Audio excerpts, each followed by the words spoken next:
주 권사님께서 우리를 대표하여 기도해 주시겠습니다.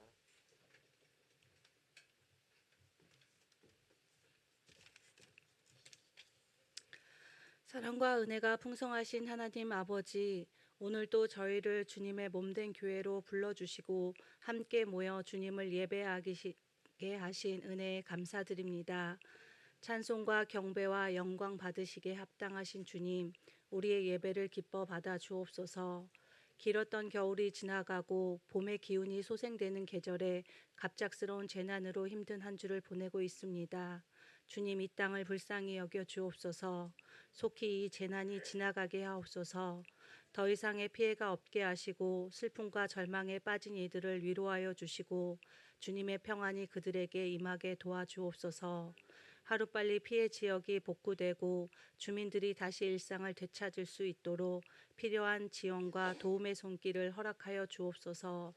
사순절의 기간 예수님께서 십자가를 지심은 우리의 죄 때문이요 주의 공로로 주의 보배로운 피로 우리가 구원을 받았음을 깊이 묵상하며 우리의 마음을 새롭게 하시고 주님 앞에 우리 자신을 철저히 내려놓는 시간 되게 하옵소서.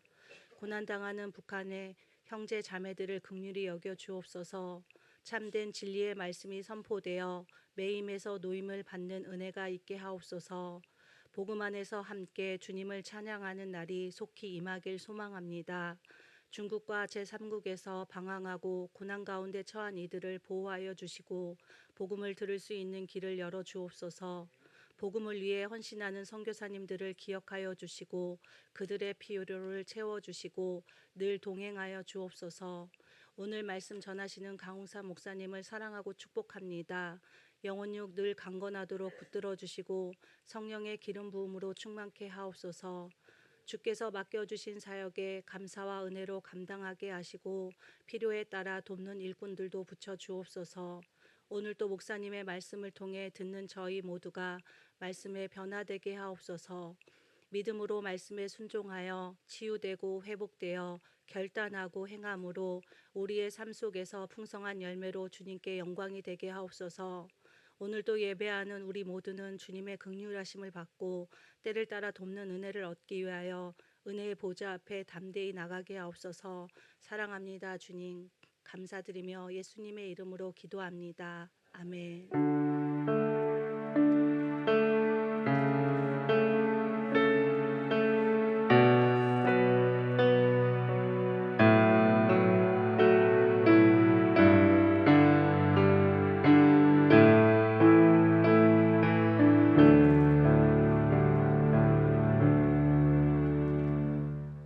오늘 하나님께서 우리에게 주신 말씀은 요한복음 20장 19절에서 23절까지의 말씀입니다. 요한복음 20장 19절에서 23절까지의 말씀입니다.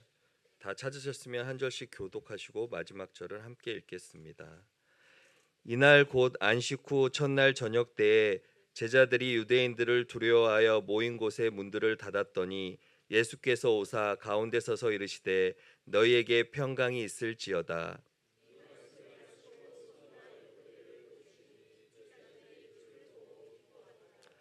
예수께서 또 이르시되 너희에게 평강이 있을지어다. 아버지께서 나를 보내신 것 같이 나도 너희를 보내노라.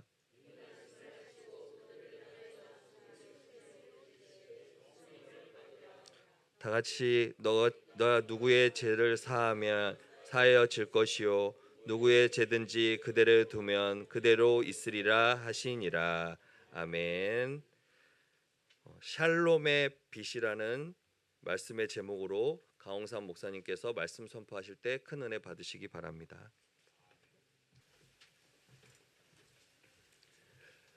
다시 오래간만에 여러분들 앞에 쓰게 됩니다. 잘들 지내셨죠? 네, 반갑습니다. 전에도 저의 이런 개인적인 이야기를 한 적이 있었습니다만은 제가 설교 제목을 정하는데 굉장히 고심을 하는 편이에요. 그래가지고 제가 김 목사님한테 금요일 날 굉장히 늦게 설교 제목과 본문을 보내드렸는데 조금 제목이 마음에 들지 않는 가운데 보내드렸어요. 그래서 오늘 아침 교회에 오면서까지 계속 고민하다가 바꾼 겁니다. 빚, 이 빚 말고 채무관계의 빚, 빚지다 할 때 그 빚, 샬롬의 빚, 샬롬의 빚을 졌다. 그런 의미로 오늘 좀 같이 말씀을 나누려고 합니다. 오래간만에 다시 요한복음 공부로 다시 돌아옵니다. 다시 한번 요한복음 공부를 우리가 쭉 해온 것을 다시 한번 생각을 하시면서요. 요한복음은 마태, 마가, 누가와는 좀 다르게 예수님의 그 마지막 부분에 대해서 굉장히 많은 장을 할애를 하고 있습니다. 적어도 13장에서부터 거의 20일 죽으시기까지의 그 챕터가 19장까지고 이제 오늘 우리가 보는 20장이 이제 살아나신 그 사건이에요. 그러니까 굉장히 여러 장을 할애해서 그 예수님의 그 마지막 부분을 담아주고 있고 또 특별히 14, 15, 16, 17장 이 4개 장은 마태, 마가, 누가에 없는 그러한 내용이고요. 이제 19장부터 눈으로 한번 다시 한번 이렇게 훑어보시기 바랍니다. 19장을 한번 펴시고요. 19장에서부터의 18장부터죠. 18장에서부터 보시면은 이제 마테마가 누가에서도 기록되어졌던 예수님께서 잡히시고 또 재판을 받으시느라고 또 이렇게 여러 가지 일들이 진행이 되어지는 그러한 내용들이 상당히 상세하게 적혀 있습니다. 18장도 꽤 길고요. 19장의 내용도 꽤 깁니다. 절수로 따지면은 이제 마태복음이 조금 더 길어요. 마태복음이 한 100절 정도 되고 요한복음은 두 개 장 합치면은 80절이 넘습니다. 굉장히 상세한 기록이죠. 상세한 기록을 해주고 있고 20장에 20장 이제 오늘 우리가 보고자 하는 장이 20장인데요. 20장에 보게 되면은 예수님께서 그 살아나신 장면을 기록을 해주고 있습니다. 역시 이 또한 상당히 상세합니다.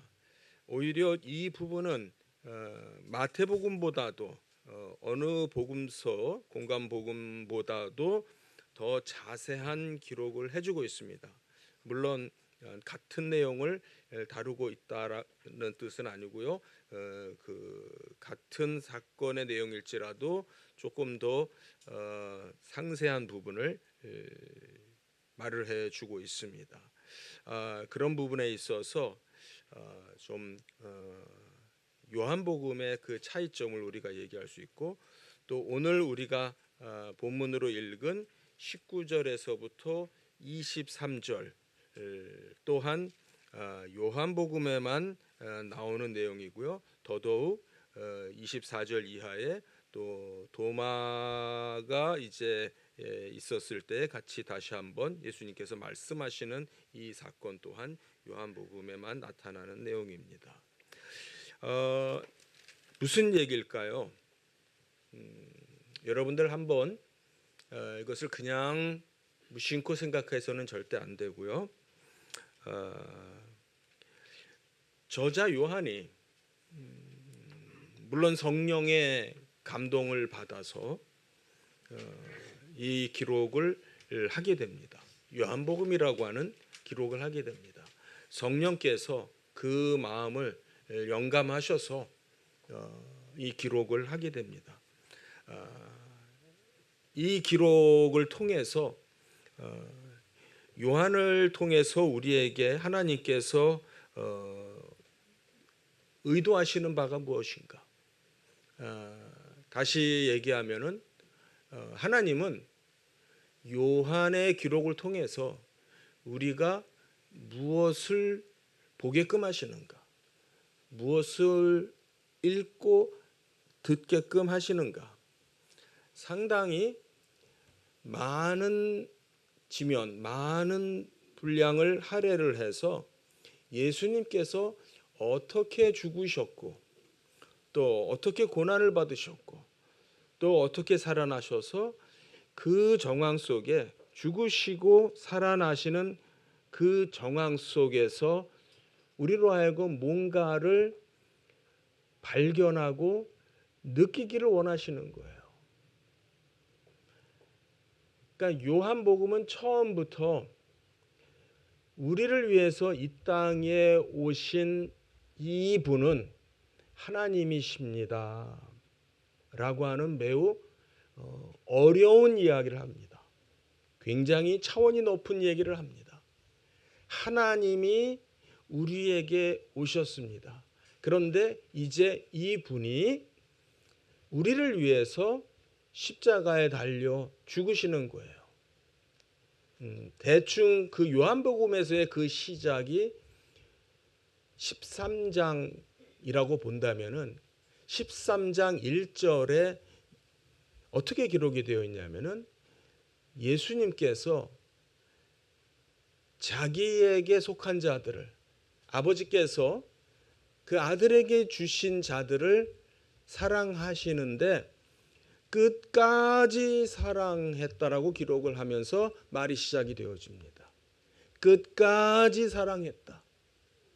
물론 거기에서 끝까지는 시간적인 끝보다는 십자가라고 하는 사건을 생각을 해야 되겠죠. 십자가에 달려 죽으시기까지 사랑했다. 누가요? 하나님이.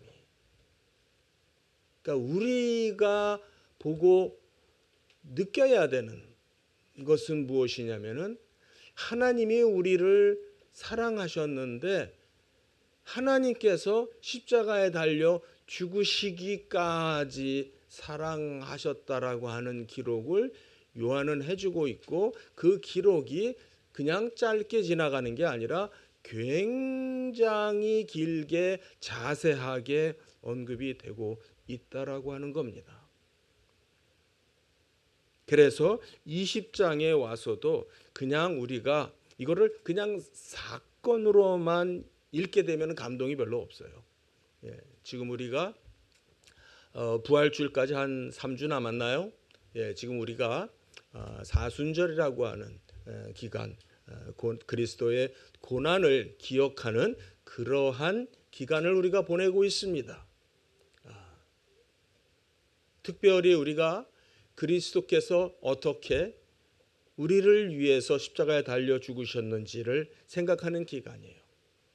그 부분을 우리는 좀 더 하나님이신 그분이 영원히 영광을 받으시기에 합당하신 그 하나님이 우리를 끝까지 사랑하기 위해서 이런 고난을 당하시는구나 라고 하는 그 마음이 특별히 이번 부활주의를 앞둔 이 기간에 특별히 우리가 좀 더 노력을 해야 된다고 할까요?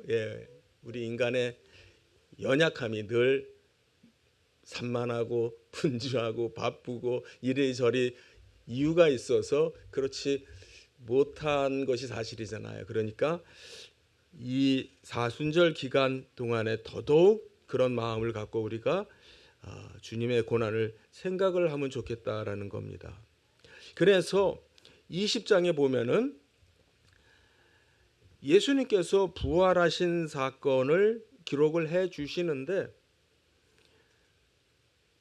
그날 부활하신 날 저녁 때에 일어난 일까지도 기록을 해주고 있어요.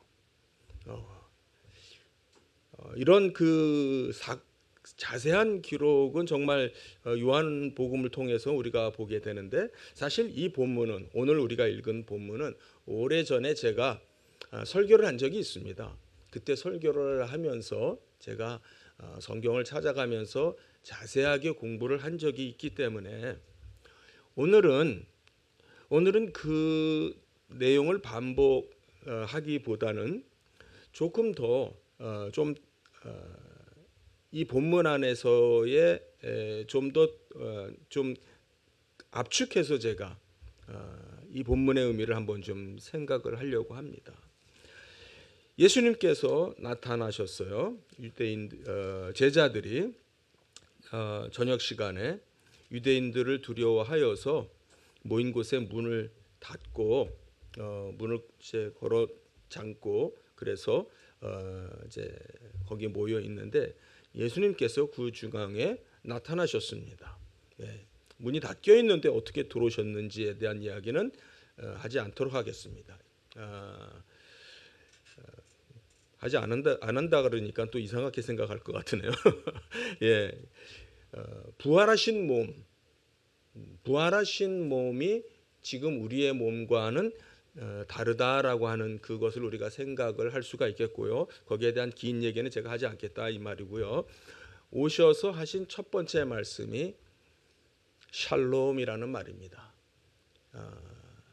헬라어로 이것을 에이레네라고 기록을 하고 있고 우리말로는 평강 이렇게 번역을 하고 있습니다. 그러니까 이게 무슨 말이냐면 예수님께서 부활하시고 나서 성경의 기록을 보면요. 부활하시고 나서 입을 여시고 제자들에게 하신 첫 마디의 말씀이 뭐냐면 샬롬이라는 말이에요. 평강이라는 말이에요. 예, 이것은 단순히 안녕하세요라는 인사말이 아닌 거예요. 예, 그냥 단순한 인사말이 아니다라고 하는 거는 오래전에 제가 설명을 드렸으니까 그건 반복하지 않겠고요. 이 20장에 요한은 그것을 3번을 기록을 해주고 있다. 지금 19절에 한번 나오고요. 그 다음에 또 21절에 또 반복을 합니다. 그러니까 인사를 한 걸로 치면은 이상한 분이죠. 인사를 조금 전에 안녕하세요 해놓고 또 몇 분이 지났는지 몇 초가 지났는지 또 안녕하세요 그러면은 이상한 사람이잖아요. 예, 그런 뜻이 아닌 거죠. 예, 샬롬이라는 말을 하고 또 21절에 샬롬이라고 하는 말을 하고요. 그 다음에 또 이제 다시 밑에 내려가면은 여드레쯤 지나서 도마가 있었을 때 처음에 모임의 자리에서는 도마가 없었던 것 같고 그다음에 도마도 함께 있었을 때라고 구체적으로 적고 있어요. 그때 다시 나타나셔서 또 샬롬이라는 말을 합니다. 그러니까 20장 안에 이 샬롬이라고 하는 말을 3번 사용하고 있다라고 하는 것은 결코 우연한 것은 아니겠죠. 뭔가의 의도가 있으시겠죠. 그리고선 이것이 요한복음에만 기록되어져 있는 말씀이 있어요. 바로 22절에 성령을 받으라는 말이 있습니다. 여기서 물론 성령을 받으라라고 하는 것은 이제 조금 지나면은 이제 그러니까 한 주님이 부활하셨으니까 대략 한 50일 정도 지나고 나서 오순절 때에 성령이 강림하시는 사도행전의 2장 사건을 말씀하시는 거죠. 그때가 되면은 너희 성령이 임하는 사건이 있을 것이고 너희가 권능을 받아 나의 증인이 될 것이다. 땅 끝까지 나를 전하는 자들이 될 것이다라고 하면서 23절에 너희가 누구의 죄든지 사하면 사하여 주고 누구의 죄든지 그대로 두면 그대로 있으리라. 이 말은 너희가 이미 전에 제가 설명을 드렸기 때문에 그냥 말씀만 드립니다. 너희가 샬롬의 메시지를 즉 예수를 믿으면은 너희의 죄가 사함을 받고 구원을 받는다라고 하는 이 일이 바로 이 샬롬의 메시지인데 즉 누구의 죄든지 사하면은 누구든지 구원을 받을 수 있는 것이고 그러나 너희가 이 샬롬의 복음을 메시지를 가져가지 않고 전하지 않으면은 그곳에는 그들은 죄 사함을 받지 못해서 하나님과 원수된 그 관계가 그대로 있게 된다. 즉 하나님과 그들 사이에는 샬롬이 없다. 평화가 없다. 그 얘기죠. 오늘 제가 드리려고 하는 말씀이 바로 이 말씀입니다. 다시 얘기하면은 요한복음을 통해서 적어도 제가 느끼는 거는 정말 은혜가 되는 건 뭐냐면 13장에서부터 20장, 적어도 20장까지의 내용 굉장히 자세하게 예수님께서, 하나님이신 예수님께서 나를 구원하기 위해서, 그 말은요 무슨 말이냐면 내가 지옥 가야 마땅한데 이 말이에요. 여러분들, 내가 북한에서 그냥 계속 살았어야 마땅한데, 이렇게 한번 들어보세요. 굉장히 정말 불편하죠. 마음이 전혀 달갑지 않아요. 기분도 나쁘려고 그래요. 내가 지옥 가야 마땅한데, 그게 무슨 말이냐면 성경은 우리가 우리의 죄로 말미암아 하나님과 원수 되었었습니다. 하나님의 저주와 심판을 받아야 하는 그러한 존재들이었어요. 그걸 성경은 우리가 죽었다, 우리가 죽었던 자가 다시 살아났다, 이렇게 말씀하세요. 그러기 위해서, 그걸 위해서 예수님께서 어떻게 십자가에 달려 죽으시고 부활했는지 요한복음은 자세하게 매우 공을 들여서 기록을 해주고 있습니다. 이 성경을 기록하고 있는 요한이 약 한 몇 살쯤 될까요? 한 적어도 최소 80은 넘었다고 봐야 될 것 같아요. 굉장히 나이가 많으신 그 노인이 어떤 분의 이거 전혀 이제 다른 학자의, 인류학자의 그런 그 말을 빌리니까 그 당시에 그 사람들의 평균 수명이 한 30대 정도밖에 안 됐대요. 예. 그런데 또 그 중에는 뭐 요한처럼, 폴리캅처럼 굉장히 오래 사는 분들도 없지 않아 있으셨고요. 예. 그 노인이 정말 오래전에 약 한 60년 가까이 전에 있었던 일을 두고두고 평생 묵상하면서 살면서 그 마음에 이것을 깊이 고이 간직하면서 늘 마음에 두고 사셨던 것 같아요. 그러니까 이렇게 자세한 기록을 해줄 수가 있겠죠. 물론 성령의 감동으로 말미암아. 그 요한의 어떠한 그 손을 통해서, 요한의 펜을 통해서 우리가 느껴야 되는 어떤 전율, 감동, 이것이 무엇이냐? 하나님께서 우리를 위해서 엄청나게 많은 일을 하셨다라고 하는 거예요. 하나님께서 엄청나게 수고를 하셨다라고 하는 거예요. 하나님이신 분이 말도 안 되는 정말 그 모욕을, 굴욕을, 창피를 받으셨다라고 하는 거예요. 그걸 통해서 내가 살게 되었다라고 하는 거죠. 그걸 한마디로 말하면 그게 빚이죠, 빚. 그 빚이라고 하는 단어가 아침에 생각이 났습니다. 빚, 샬롬을 내가 누리게 됐어요. 갖게 됐어요. 주님께서 부활하시자마자 첫 마디로 우리에게 샬롬을 주셨어요. 너희에게 평강이 있을지어다. 내가 너한테 이 평강 갖다 주려고, 평화를 갖다 주려고 이 고생을 한 거야. 쉽게 말하면, 우리식으로 표현하면. 내가 이 고생한 이유가 뭐냐면, 우리 이제 부모님들 하면 너 잘되게 하기 위해서. 내가 이렇게 고생한 거는 너 잘되게 하기 위해서.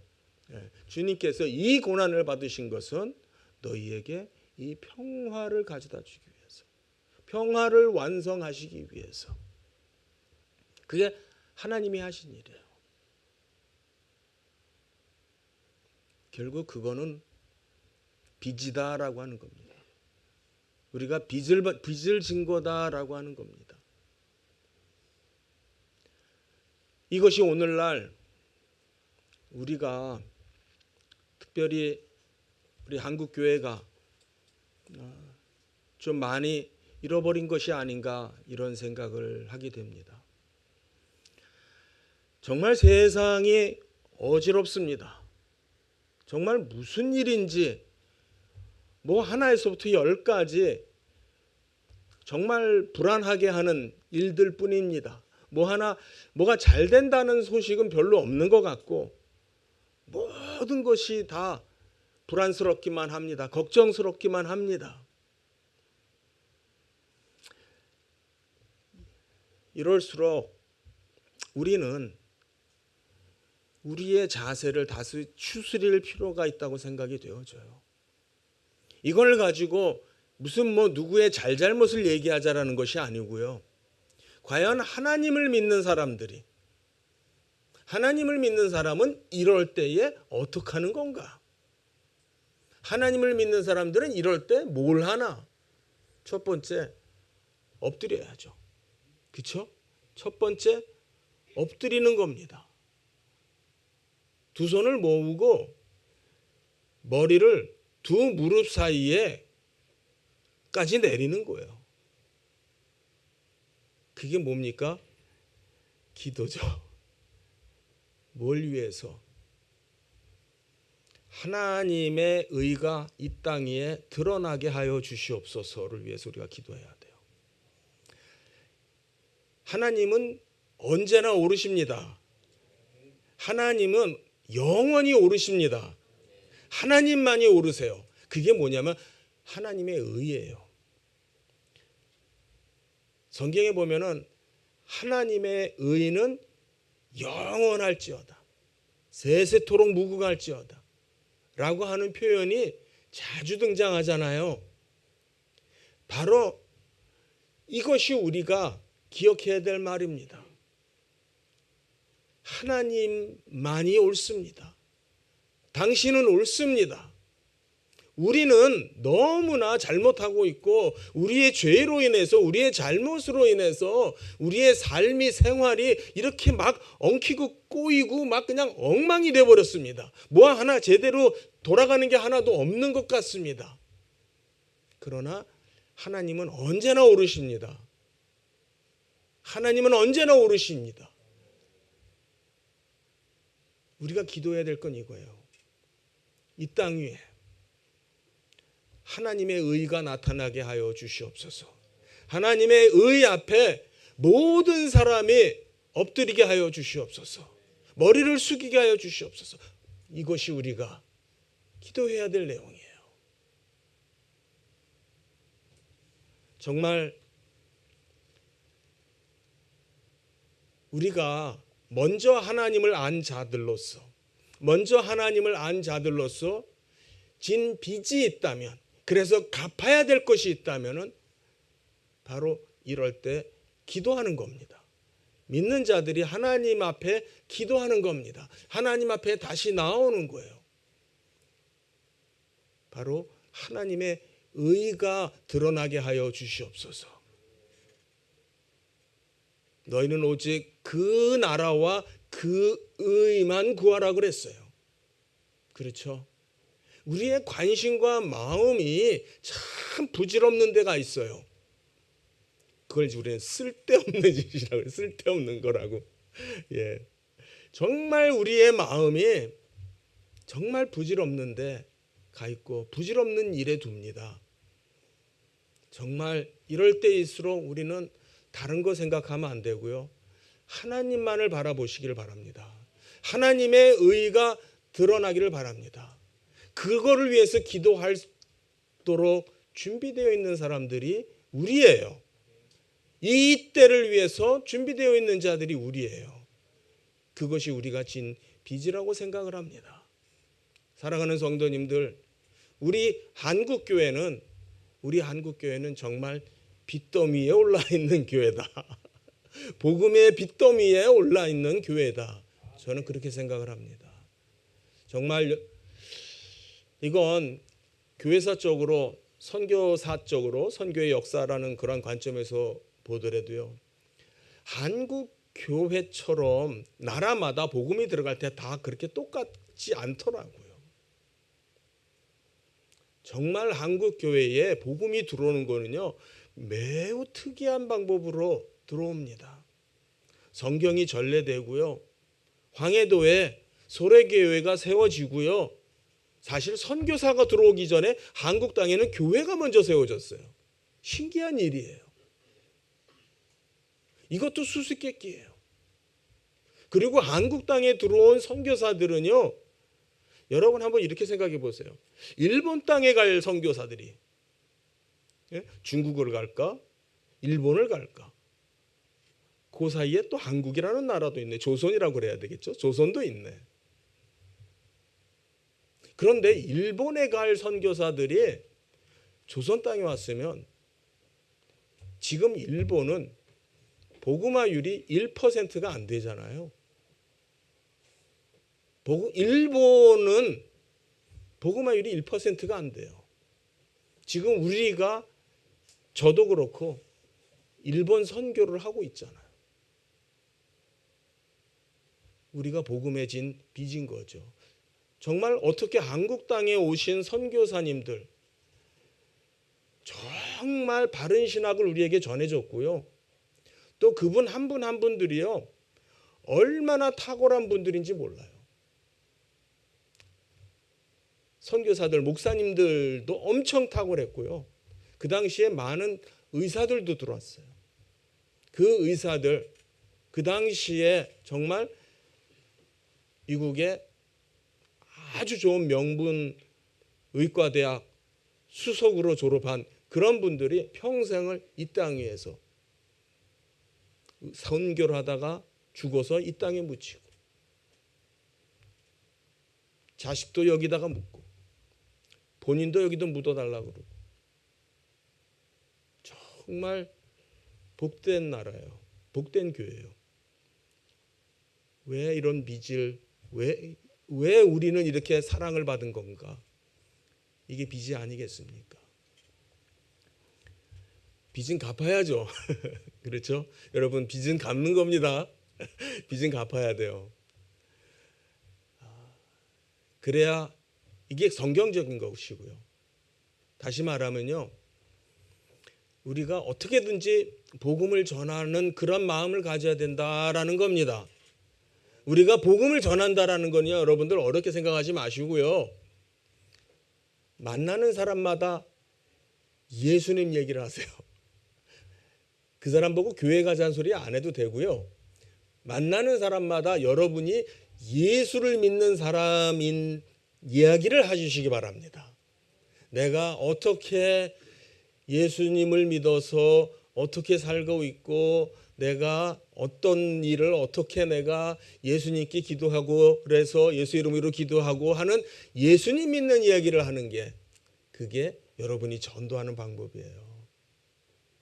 우리는 복음에 빚진 자들이고 샬롬에 빚진 자들입니다. 여러분, 이거 무서운 말이에요. 23절 다시 한번 읽습니다. 너희가 누구의 죄든지 그대로 두면은 그들의 죄는 그대로 있게 된다. 근데 이 일을 하기 위해서 22절에 뭐라고 하냐면은 성령을 받으라. 성령을 받는다라고 하는 거는요, 나조차고 받는 게 아니에요. 나조차고 받는 게 아니고, 바로 이 평화를, 이 샬롬을 가지고 갈 수 있는 능력이 필요하기 때문에 그러는 거예요.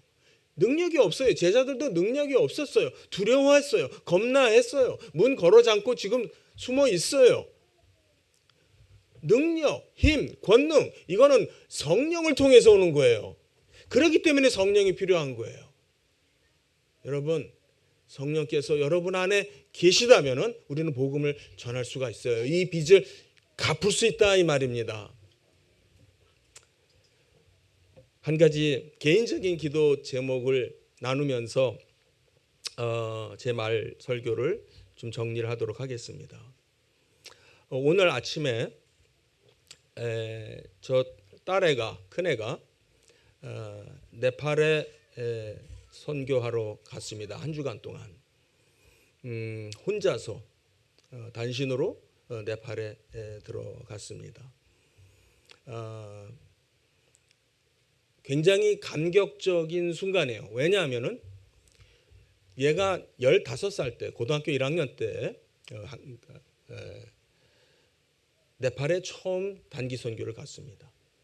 그리고 해마다 가서 고등학교 때 3번 갔습니다. 그때 처음 갔을 때 하나님께 어떤 기도를 하고 어떤 헌신을 했냐면 내가 다시 돌아와서 이곳에 학교를 세울 수 있게 해주세요라는 기도를 했습니다.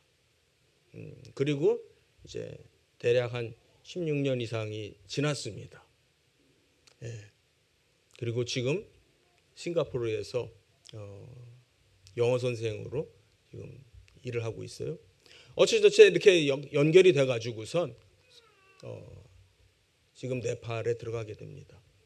놀랍게 하나님께서 역사한 게 뭐냐면 가르치고 있는 학생을 통해서 뭘 듣게 됐냐면 얘가 줌으로 네팔에 있는 아이들을 모아서 영어책을 같이 읽는 클럽을 만든 거예요. 고등학생 아이가 영어책을 같이 읽는 클럽을 한 거예요. 깜짝 놀란 거죠. 그래서 이 아이한테 그게 지금 내 꿈이다. 내가 하고자 하는 일이다. 그래가지고 그 부모님하고 연결이 됐어요. 그 부모님들이 네팔에 학교를 짓고자 노력을 하는 분들이에요. 그 부모님들은 또 태국 분들이고, 그래가지고선 이렇게 주선이 되고 또 연결이 돼가지고 네팔의 어느 학교에 교과서 책 하나, 영어책 하나를 한 반이 돌려본답니다. 교과서 책 하나를 한 반이 나눠본대요. 그러니 무슨 수업이 되겠습니까? 선생님들이 있기는 있는데 한 번도 그러니까 정식으로 그 교육학 뭐 사범대학이라고 해도 좋고요. 선생님 그 과정을 받는 그런 그 공부를 해본 적도 없고 트레이닝을 받아본 적도 없는 분들이 선생님이에요. 그러니까 어른들이 그냥 가르치는 거예요. 쉽게 말하면. 그래서 아이들 수업 또 어른들 선생님이라고 하는 분들 트레이닝 그런 것을 이제 하면서 정말 예수님의 사랑을 전하는 그런 일을 위해서 지금 들어갑니다. 첫 걸음을 딛게 되는 거예요.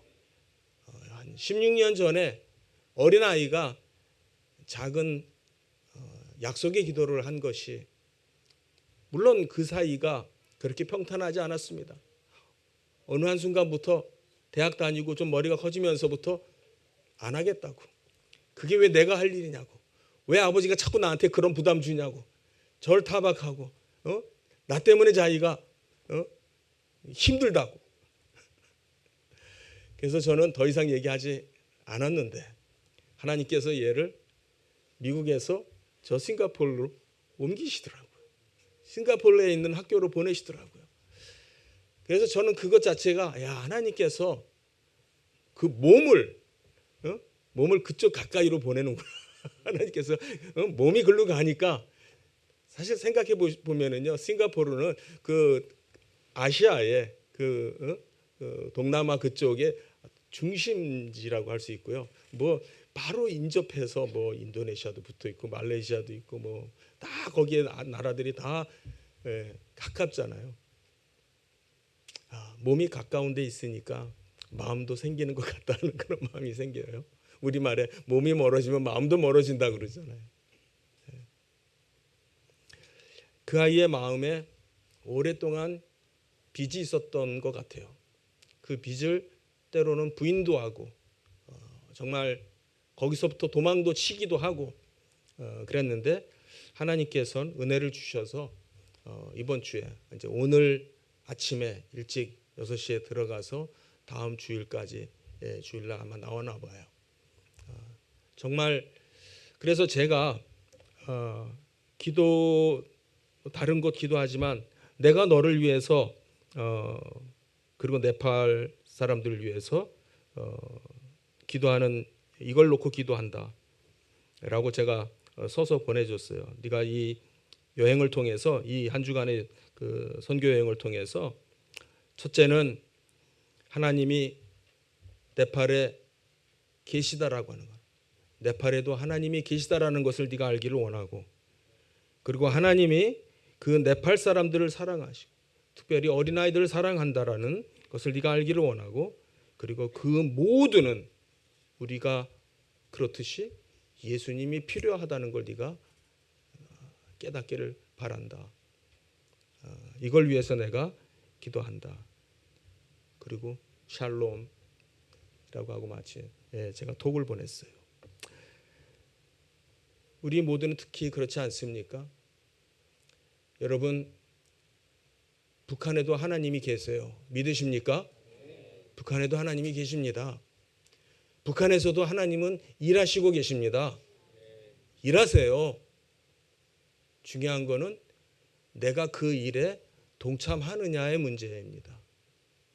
내가 그 빚을 갚고 있는지, 그 빚에 대한 부담을 내가 오늘도 그것을 내가 마음에 간직하고 기도하면서 그 빚을 갚기 위해서 살고 있는지, 우리가 잊으면 안 되는 거죠. 잊을 수 없는 거죠. 정말 우리가 진 빚이 정말 특별히 크다, 이렇게 얘기할 수 있을 것 같습니다. 우리 인천 한나라 은혜교회는 북한 선교에 있어서 가장 첫 번째 교회가 돼야만 합니다. 가장 정말 앞서가면서 정말 방향을 제시해주는, 따라오게끔 다른 사람들을, 한국 교회를, 아무리 큰 교회라도 우리 인천 한나라 은혜 교회를 따라오게끔 할 수 있는 그런 우리 교회가 되어야 될 것 같아요. 그러기를 정말 간절히 바라고 기도하면 좋겠습니다. 우리 사랑하는 성도님들, 그 일은 나중에 하는 게 아니고 지금 하는 겁니다. 지금 옆에 있는 이웃들에게 예수님 얘기를 해 주십시오. 내가 예수님 믿고 어떻게 사는지 얘기를 해 주십시오. 내가 너희를 사랑하는데 끝까지 사랑한다 그랬어요. 내가 선생으로서 주로서 너희에게 본을 보였다. 어떻게 섬기며 서로의 발을 씻기는 본을 보였고, 어떻게 서로 사랑하라는 본을 보였어요. 우리도 예수님이 말씀하신 것처럼 우리 주변에 정말 그 사랑의 본을 보이시고, 그래서 이 샬롬의 빚, 이 평강을 나누는 이 복음의 빚을 하나하나씩 갚아나가시는 성도님들 되시기를 축복합니다. 기도하겠습니다. 하나님 은혜를 감사를 드립니다. 부활주의를 앞에 두고 주님께서 당하신 그 고난을 다시 한번 생각을 합니다. 하나님 아버지, 정말 우리가 진 이 사랑의 빚이 큽니다. 복음의 빚이 큽니다.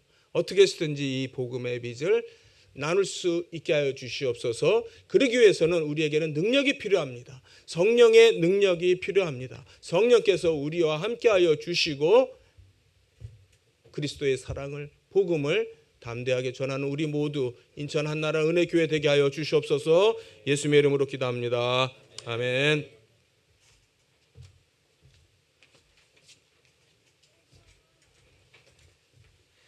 찬송가 585장 함께 부르도록 하겠습니다.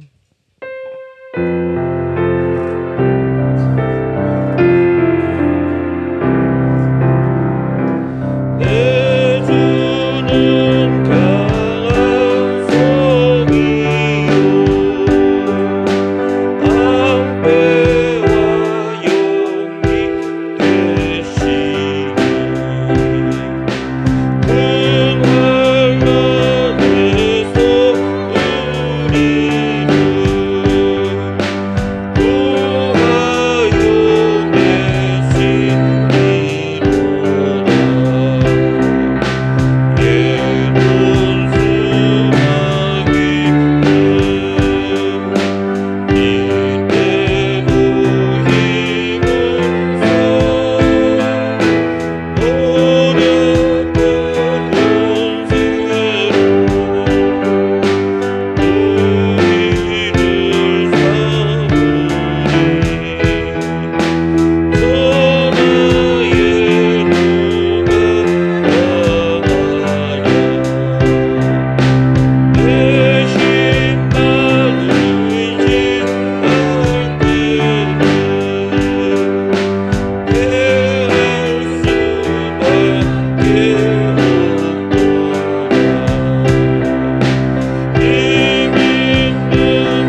말씀처럼 우리 하나님을 인격적으로 만난 사람들은 사랑의 빚진 자들입니다.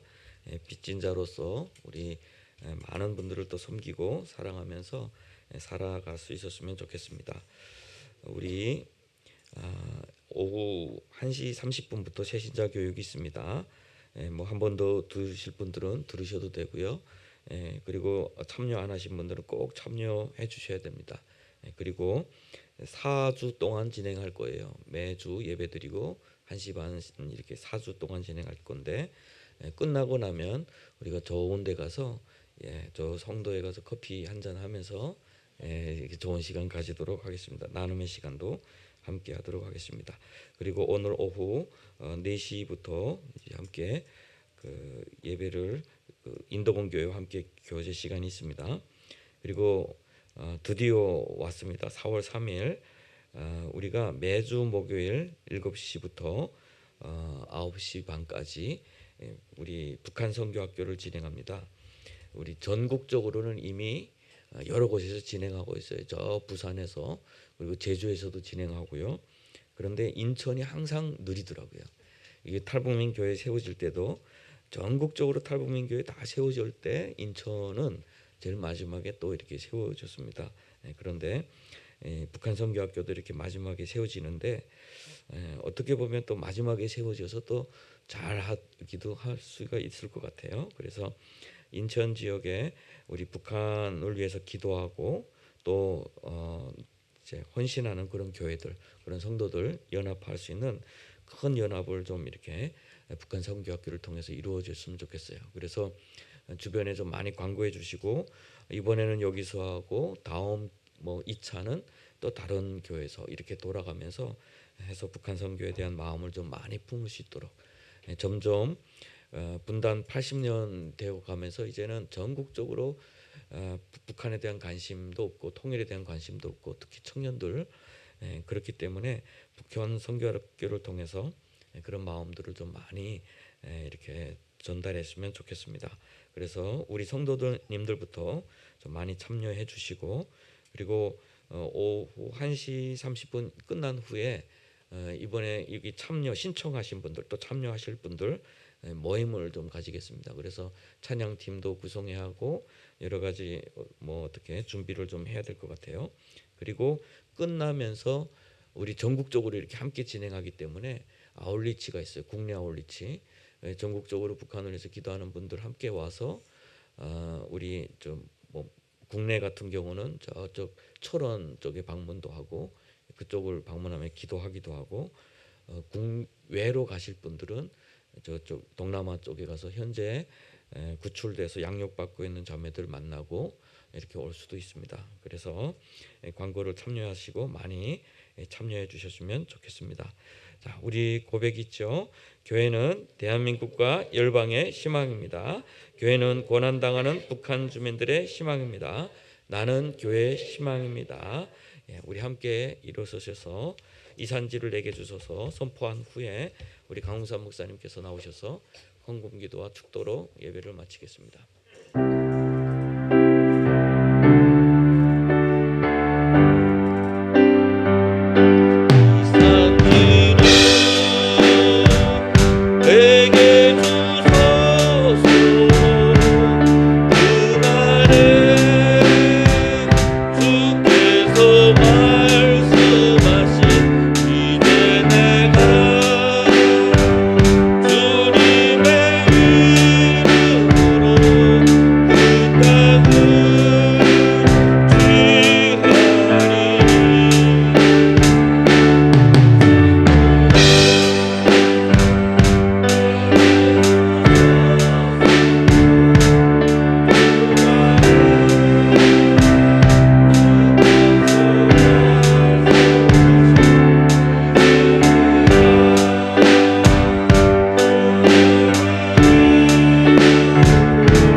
하나님은 언제나 오르십니다. 우리가 아무리 힘들고 어렵고 혼란스럽고 불편한 상황일지라도 우리가 늘 하나님을 바라보게 하여 주시옵소서. 그리고 하나님이 오르셨음을 우리가 보게 하여 주시옵소서. 하나님, 오늘도 우리가 하나님 앞에 나올 때에 하나님의 은혜에 감사하며 우리의 물질 가운데 정말 우리가 구별하여 하나님께 드립니다. 바치는 손길들을 하나님 기억하여 주시고 그들의 믿음을 기뻐 받아주시며 약속하신 하늘의 신령한 은혜를 더하여 주시옵소서. 우리 성도들 가운데 병약하신 분들 하나님께서 기억하여 주시고 언제나 강건함으로 더하여 주시옵시고, 또 직장의 문제로 고민하는 분들 하나님께서 늘 그 기도의 소리를 들어주시옵소서. 특별히 우리 가정에서 자라고 있는 어린 자녀들, 어려서부터 하나님을 아는 지식 가운데서 잘 자라서 정말 하나님의 사람으로서 잘 크게 하여 주시옵소서. 교회 머리가 되신 예수 그리스도의 은혜와 창조주 아버지 하나님의 크신 사랑하심과 교회 가운데 내주하여 계시는 성령의 교통하심이 이제로 영원토록 함께 계실지어다. 아멘.